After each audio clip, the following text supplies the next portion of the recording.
Welcome back to KK's Quilt Studio and 5-Minute Fridays. This week we're going to talk about scanning images. Now, I've been quilting for quite a while, and I don't know about you, but I've accumulated a few books with quilting designs that I used on my domestic machine when I was free motion quilting. But I would like to come into the computer age and turn those designs into digitized designs that I can use on my long arm. Now, these images are copyrighted, so you do need to adhere to the copyright rules. I turned this sailboat and lighthouse, and this came from Anita Shackelford's applique with folded cut work, and I turned that design into a digitized design. I scanned the book, the image on the page through my scanner on my printer, and I brought it into Art and Stitch. So let's see how that's done. Open your Art and Stitch, and we'll be using a wizard tool here under the toolbar. We're going to auto stitch wizard, and there are two choices here.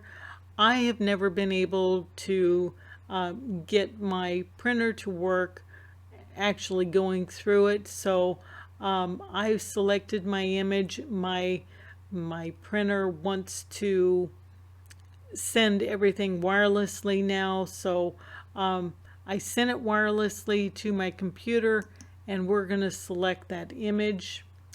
Let's go to scan 1 and open that up, and then we'll click next.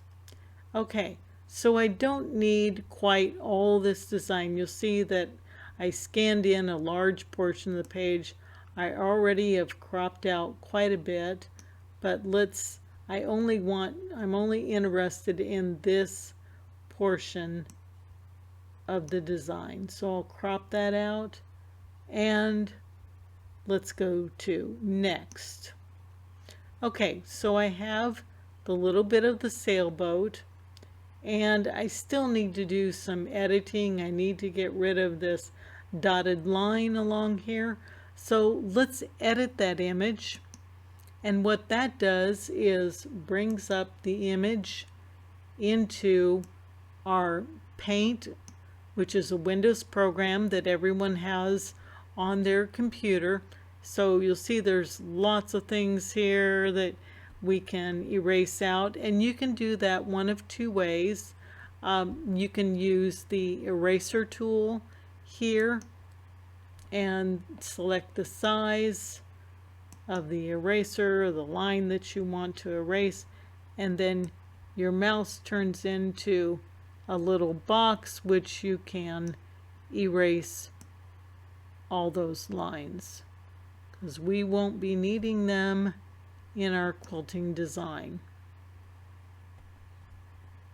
Or we can go to select, and I'll crop out this side of the design simply by selecting what I want on the image and then select crop. Okay, that looks pretty good. If there's any other artwork, maybe you had a smudge on your glass, you'll need to go back to the eraser tool and get rid of any little stray marks as well. Once you're done, go ahead and go to File and Exit, and this will save it as a temporary file, so go ahead and click Save. It'll take you back into Art and Stitch, and we only need, you'll see it's trying to select 5 colors. We only need 2 colors, so that looks pretty good. Let's go to next. Looks a little bit thick. Let's increase the tolerance, and then we'll click next, still recognizing a little bit of a thick line. And this is sometimes what happens. Now, we'll need to sometimes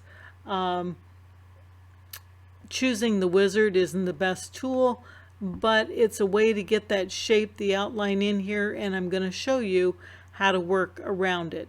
Having lines that are not too thick, sharp, clear images are the best way to get features or images into Art and Stitch when you're not dealing with vector artwork, but you're dealing with JPEGs or bitmap or raster graphic image files.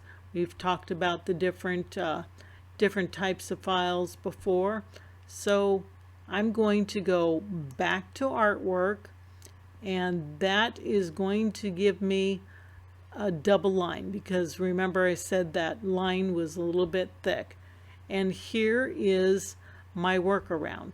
Let's go to the reshape tool, and actually I'm going to cut that portion and then go to the reshape tool and click on this point, and I'm going to right click after that.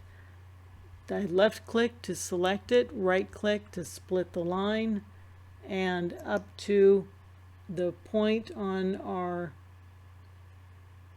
lighthouse as well. Left click to select, right click to split the line. Okay, now I have that bottom half. Let's select that bottom half. There, that one's the lower half of that design. Just to make sure, I'm going to move it down. Yes, that's the bottom half. I'm going to cut and remove that. Now I have an outline that I can use. I can go ahead and copy, paste, and flip. I'm doing this so that I get a full portion of that lighthouse. And you'll see there. Let's go ahead and select both designs and connect. If I get a couple sloppy points here on the top of the lighthouse, you can go ahead and just select those points and hit the delete key on your keyboard.